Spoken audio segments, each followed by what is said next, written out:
Mi hijastra me reemplazó por su padre biológico en su graduación, pero cuando él se desentendió de pagar la universidad, vino llorando a quien despreció.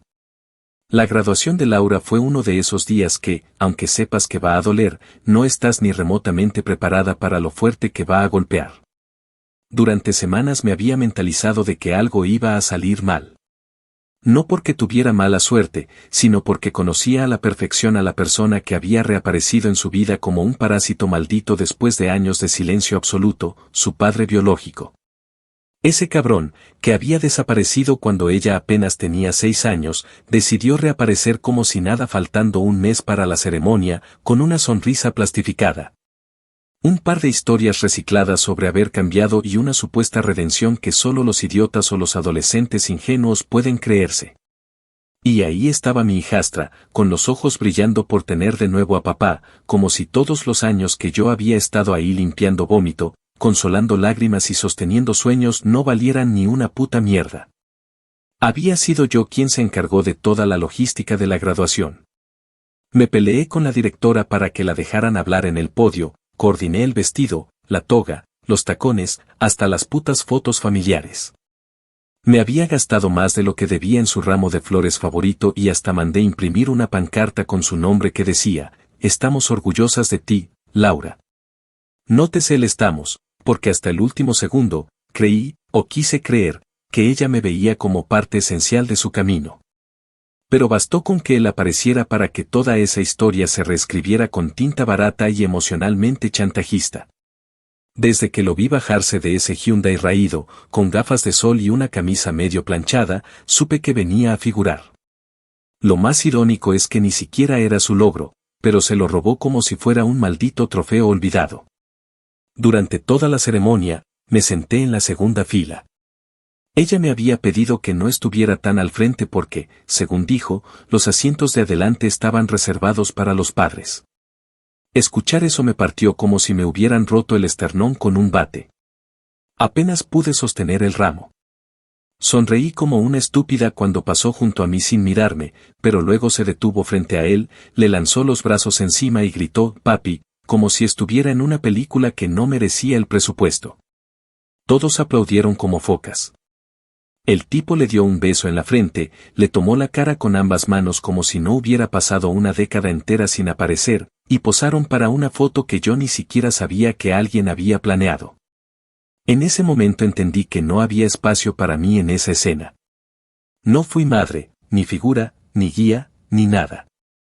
Fui solo un dato de fondo, una sombra con tacones y flores marchitándose entre las manos. Después de la ceremonia, mientras todos iban al parqueadero entre abrazos y selfies, me quedé sentada en el borde de una jardinera, sintiéndome como una invitada indeseada a una fiesta que había organizado yo misma. Pensé en todos esos días en que Laura lloraba por su padre, y yo le decía con voz temblorosa que quizás algún día aparecería, que tal vez las personas podían cambiar. La verdad era que yo también deseaba que cambiara, porque me moría por ver que ella tuviera al menos una figura paterna que no se esfumara a la primera dificultad. Pero me equivoqué. Él no cambió una mierda, y ella, por más que la quiera, también me traicionó.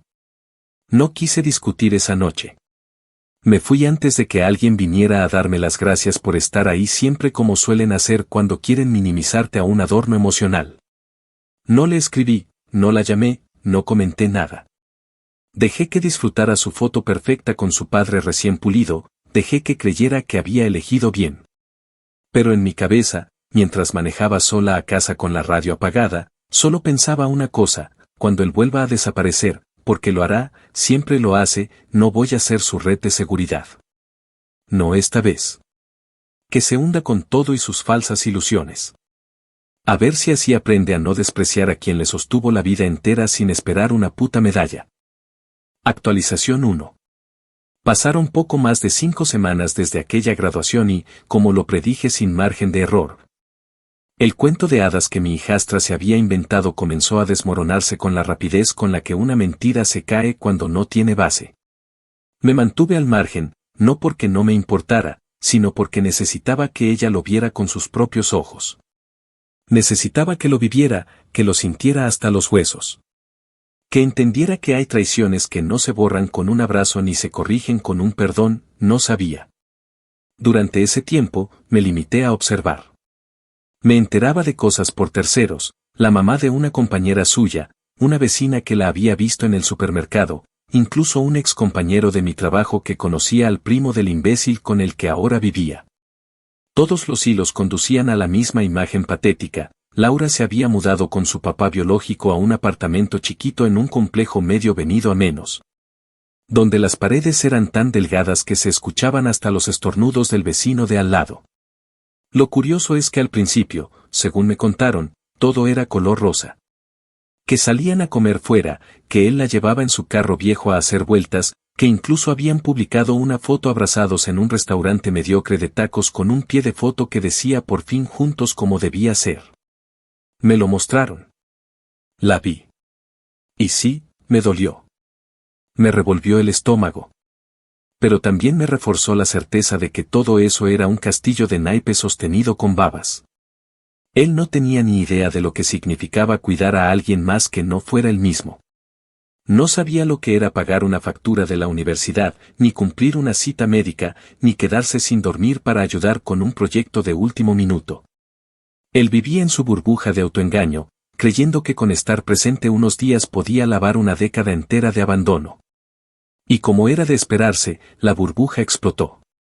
Un martes cualquiera, cuando creía que ya no recibiría ni una palabra de Laura, me llegó un mensaje corto, seco, pero cargado de una tristeza que no podía disimular aunque intentara ser orgullosa.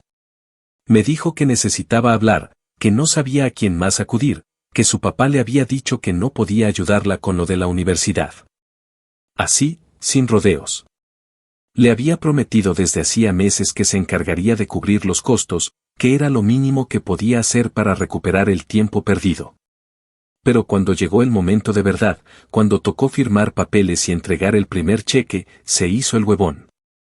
Primero dijo que le habían retenido el sueldo en su trabajo por un error de contabilidad, luego que su cuenta estaba congelada por un problema con el IRS, cosa que ni siquiera sonaba verosímil. Y finalmente soltó la joya que me confirmó todo, le dijo que lo sentía mucho, pero que debería hablar con su mamá o conmigo porque él no tenía cómo encargarse de eso en este momento. Cuando leí su mensaje, no sentí compasión. Sentí rabia. No por ella exactamente, sino por la injusticia de toda la situación.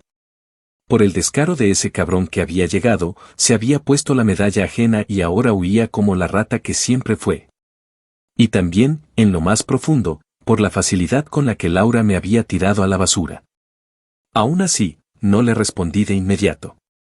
Me tomé mi tiempo. Necesitaba que sintiera el silencio.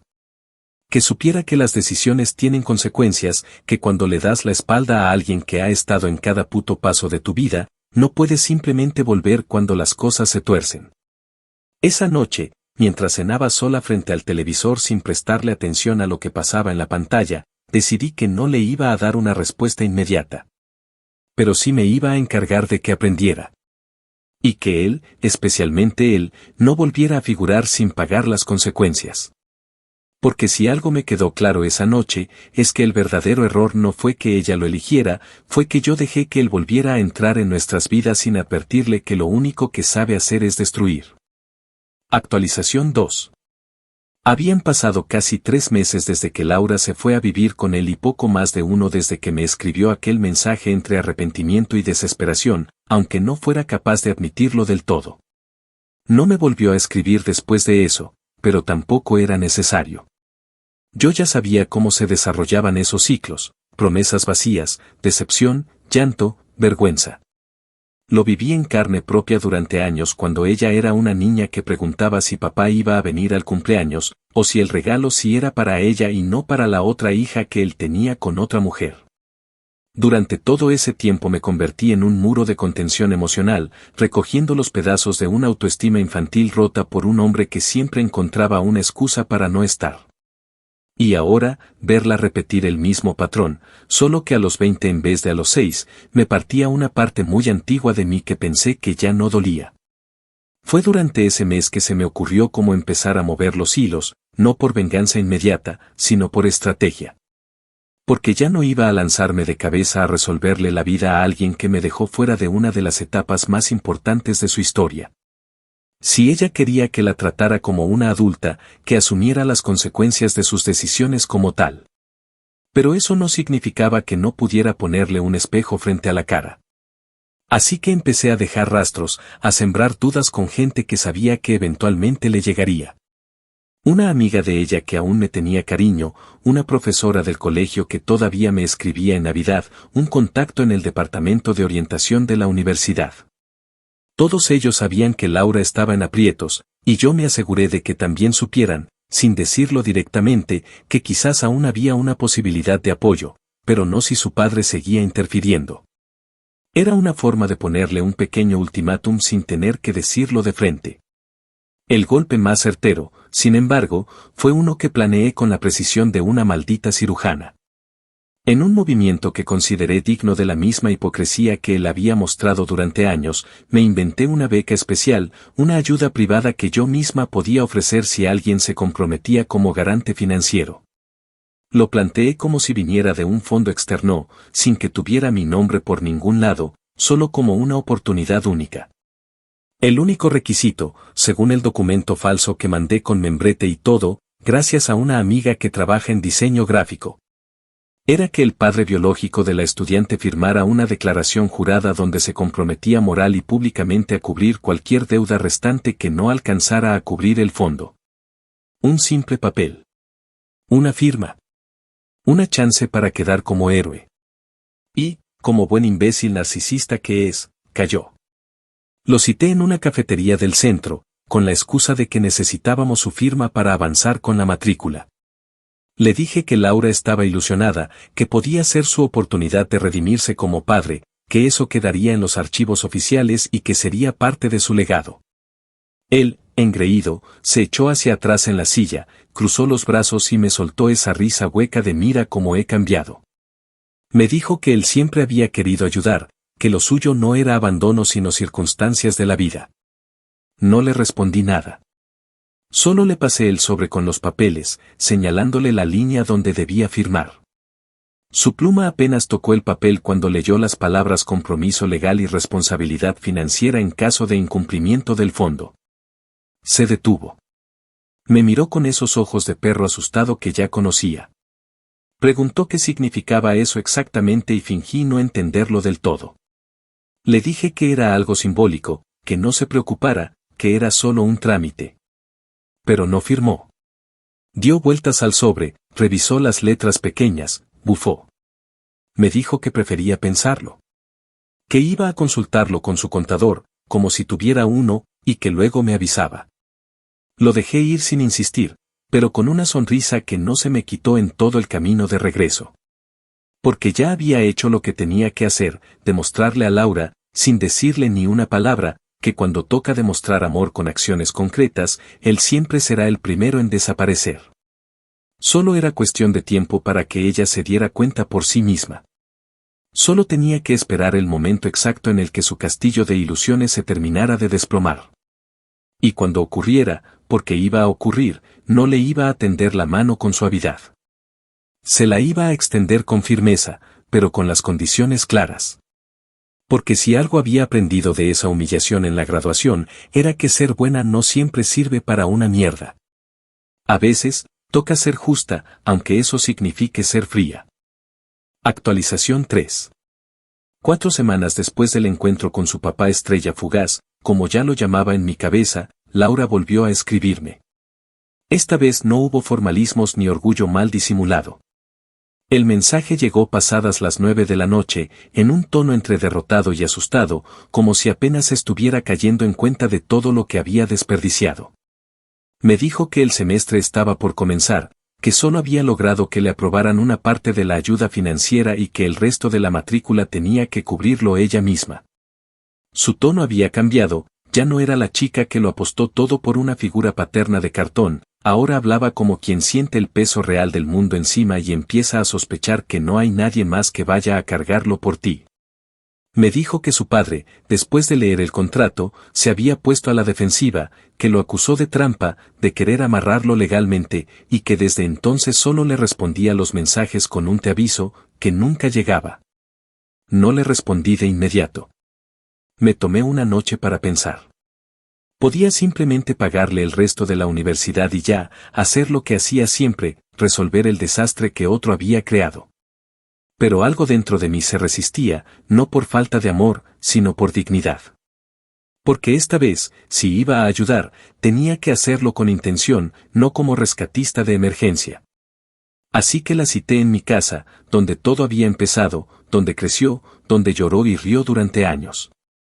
La esperé con una carpeta en la mesa y 2 tazas de café caliente. Cuando llegó, noté que había adelgazado un poco, que su mirada era menos altiva y más honesta, y que aunque trató de mantener la compostura, el temblor de sus manos la traicionó en cuanto se sentó. Le pedí que hablara, que me contara todo sin pausas ni filtros. Y así lo hizo. Me explicó que su papá había cambiado al principio, que la trataba bien, que salían y hablaban como si de verdad fuera a recuperar el tiempo perdido. Que le había dicho que tenía un fondo guardado para su universidad y que eso ya estaba asegurado, pero que después del encuentro con los papeles, empezó a cambiar. Que un día no llegó a casa, que otro día llegó borracho, que empezó a decir que ella no sabía sacrificarse, que no podía esperar que él lo resolviera todo. Me dijo que la última vez que lo vio, discutieron tan fuerte que los vecinos golpearon la pared, y que él se fue dando un portazo mientras gritaba que ella era igualita a su madre, una manipuladora de mierda. Cuando terminó de hablar, se quedó en silencio, con la mirada clavada en el suelo y la respiración irregular. No me levanté a abrazarla. No le dije que todo iba a estar bien. En vez de eso, le deslicé la carpeta por la mesa. Dentro había una lista de becas estatales, trabajos de medio tiempo en la universidad, cursos online gratuitos que podía sumar a su formación y un presupuesto desglosado con cada gasto que conllevaría el semestre. Desde materiales hasta transporte. En la última hoja, había un párrafo escrito a mano: te voy a ayudar, pero esta vez vas a caminar conmigo, no encima de mí. No vuelvas a elegir a quien solo sabe desaparecer. Me miró sin decir nada por varios segundos, y luego, en voz bajita, me dijo que lo sentía. Que sabía que me había fallado, que se había dejado cegar por algo que no existía. No le respondí con palabras, solo le serví más café y le dije que al día siguiente íbamos a empezar a enviar solicitudes. Durante los días que siguieron, fuimos armando un plan. Le ayudé a escribir cartas de motivación, a conseguir cartas de recomendación de sus antiguos profesores, a llenar formularios que parecían interminables. Le mostré cómo estirar el dinero en el supermercado, cómo organizar sus horarios para poder trabajar en la biblioteca del campus y cómo pelear por cada centavo de ayuda universitaria como si su vida dependiera de eso. Porque en realidad, dependía. Vi cómo su orgullo se iba disolviendo en responsabilidad, cómo dejaba de esperar milagros para empezar a fabricarse su propio camino. Y sí, me dolía aún todo lo que me había hecho, pero también sentía una especie de alivio extraño: por fin estaba madurando, por fin estaba entendiendo. Mientras tanto, su padre desapareció del mapa de nuevo. Ni llamadas, ni mensajes, ni excusas. Solo silencio. Como si nunca hubiera existido. Supongo que cuando vio que ya no podía figurar como el héroe fácil, cuando se dio cuenta de que no iba a recibir aplausos sin esfuerzo, simplemente decidió desvanecerse. Y así, sin que yo tuviera que levantar la voz, sin escándalos ni confrontaciones abiertas, la verdad se fue revelando sola: el que presume ser padre durante la foto, no siempre está cuando toca pagar la factura. Actualización 4. Había pasado ya un año desde la primera vez que Laura cruzó el portón de la universidad por su propio pie, con sus papeles de admisión en una mano y una maleta prestada en la otra. No era la entrada triunfal que había imaginado cuando era niña, pero era suya. No hubo desfile de fotos con padres sonrientes ni carteles decorados con brillantina que dijeran primera generación universitaria. Hubo esfuerzo, ojeras, jornadas dobles y becas peleadas con uñas y dientes. Y si bien ella había sido la que dio los pasos, yo estuve detrás, empujando sin cargarla. No porque me doliera menos todo lo que había pasado, sino porque necesitaba que entendiera que el amor que se respeta no es el que rescata sin condiciones, sino el que enseña a levantarse sin arrastrarse. Durante ese año, Laura creció de formas que jamás imaginé. Aprendió a manejar un presupuesto, a decir que no, a organizar su tiempo entre clases, trabajo y vida personal, y, sobre todo, a callarse menos cuando alguien la decepcionaba. Fue en octubre, mientras almorzábamos juntas en un pequeño restaurante cerca del campus, que me soltó algo que, aunque pequeño, se sintió como un terremoto interno. Me dijo que estaba considerando quitarse legalmente el apellido de su padre. Que cada vez que lo leía en un documento oficial le daban arcadas, que ya no quería que ese nombre apareciera junto al suyo, ni siquiera como una mancha. Le pregunté si estaba segura, porque esas cosas no se deshacen con facilidad, y me dijo que sí, que no era por rabia, sino por higiene emocional. No quiero que me siga contaminando la vida desde la distancia, fueron sus palabras exactas. No la interrumpí. Asentí con la cabeza, la dejé decidir, y entendí que finalmente había llegado al punto en que su dignidad valía más que sus fantasías. Por supuesto, el muy desgraciado no había desaparecido del todo. A veces merodeaba por las sombras como una cucaracha a la que le cuesta aceptar que ya no hay comida para robar. Me enteré por terceros que se había presentado en un evento de bienvenida de estudiantes, probablemente buscando figurar otra vez o al menos colarse en una foto. Lo curioso es que no solo no logró entrar, sino que cuando mencionó el nombre de Laura, un miembro del personal le pidió documentos que no tenía, y al no figurar como tutor legal ni responsable de nada, porque todo estaba a mi nombre o al de ella, le negaron el acceso sin más explicaciones. Lo más patético fue que no se fue tranquilo, sino que empezó a armar una escena ridícula frente a la entrada del auditorio. Dicen que gritó que era el padre, que tenía derecho, que todo esto era una conspiración para alejarlo de su hija.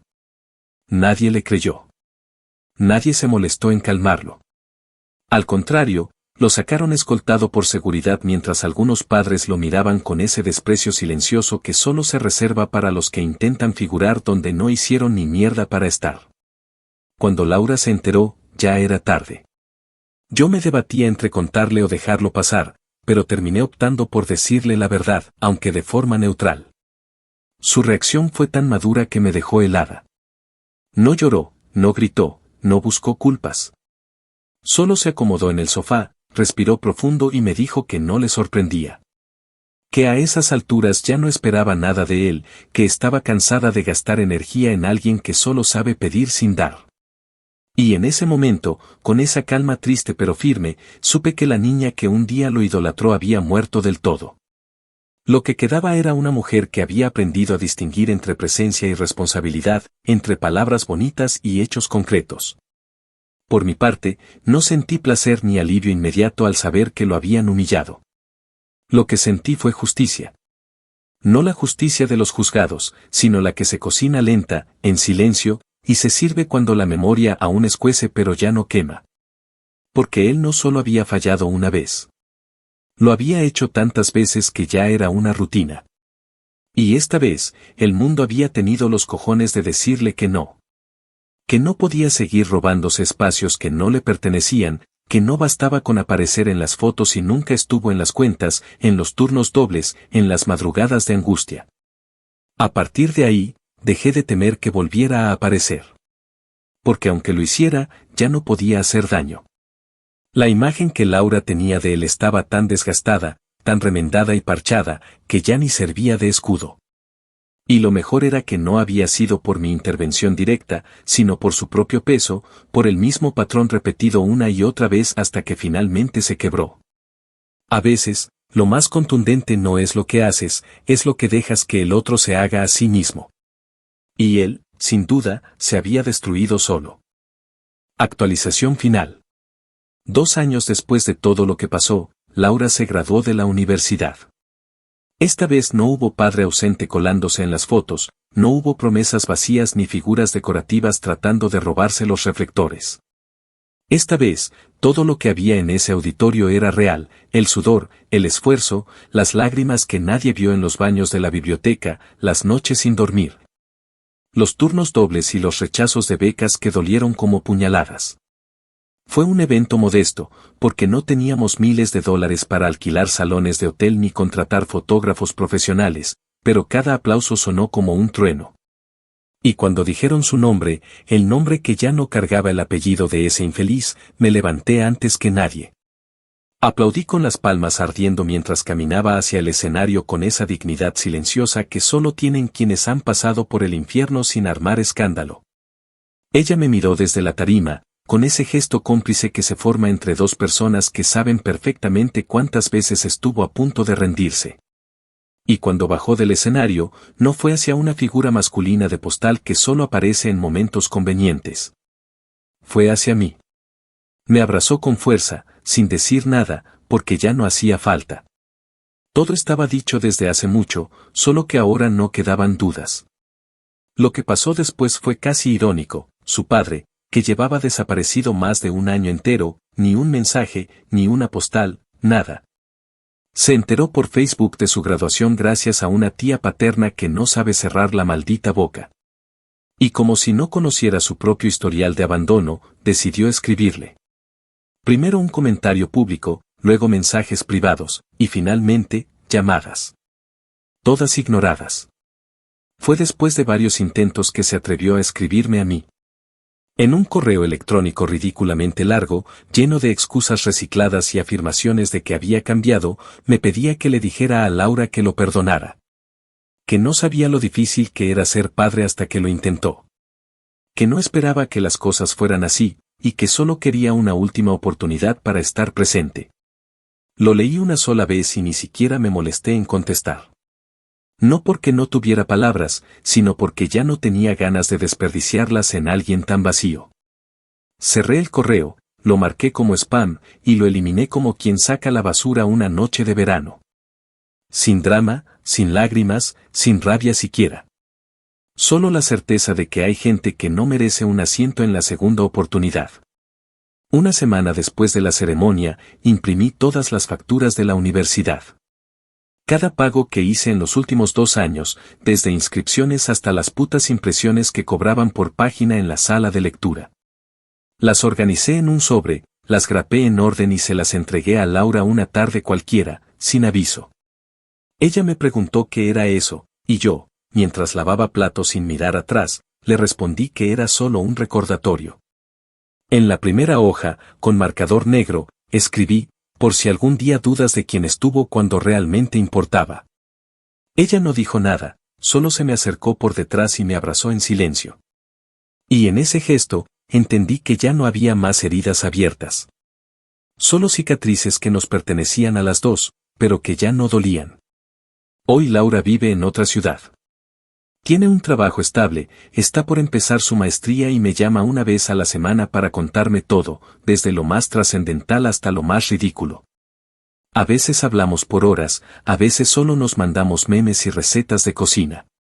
Pero no pasa un solo mes sin que me diga, aunque sea una vez, que me quiere. No como se dice por costumbre, sino con esa conciencia real de lo que significó haber estado, de lo que costó mantenerse firme cuando todo alrededor parecía derrumbarse. Y yo, aunque nunca busqué reconocimiento, siento en lo más profundo que esta fue la victoria más importante de mi vida, no haber salvado a una hija, sino haberle enseñado a salvarse sola. De su padre, lo último que supe es que vive en un pequeño remolque en las afueras de Tucson, donde trabaja arreglando puertas de garaje por encargo. A veces aparece en las redes de conocidos, diciendo que está reconstruyendo su vida o compartiendo frases motivacionales con faltas de ortografía.